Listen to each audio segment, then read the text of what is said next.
যুৱ কৃষ্টি সংঘৰ উদ্যোগত ২৪ সংখ্যক বৃহত্তৰ আদিংগিৰি ৰঙালী বিহু সন্মিলন দিনজোৰা কাৰ্যসূচীৰে অনুষ্ঠিত হয় আদিংগিৰি ৰঙালী বিহু সন্মিলন পুৱা পতাকা উত্তোলনেৰে আৰম্ভ হোৱা কাৰ্যসূচী দিনৰ ভাগত অনুষ্ঠিত হয় বিভিন্ন খেল ধেমালিৰ প্ৰতিযোগিতা সন্ধিয়া অনুষ্ঠিত হয় সাংস্কৃতিক অনুষ্ঠান আৰু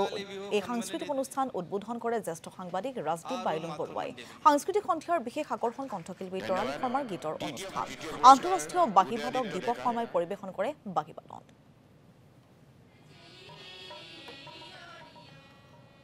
২৪ সংখ্যক বৃহত্তৰ আদিংগিৰি ৰঙালী বিহু সন্মিলনীয়ে আজি দিনজোৰা কাৰ্যসূচীৰে আমি আমাৰ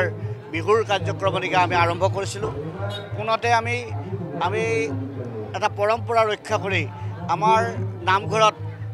এগছি চাকি আৰু শৰাইৰে আমি পুনতে আমাৰ বিহুৰ কাৰ্যসূচী আৰম্ভ কৰিছোঁ তাৰ পিছতে আমি পতাকা উত্তোলন কাৰ্যসূচী আৰম্ভ কৰিছোঁ পতাকা উত্তোলন কাৰ্যসূচীৰ লগত সংগতি ৰাখি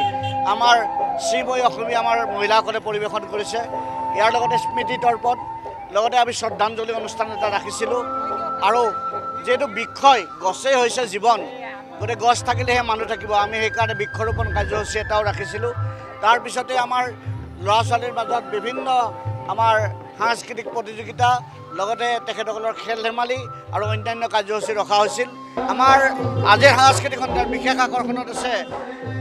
তৰালী বাইদেউৰ গীতৰ শৰাই আমাৰ লগত আছে তেখেত কল্লোল বৰঠাকুৰ ডাঙৰীয়া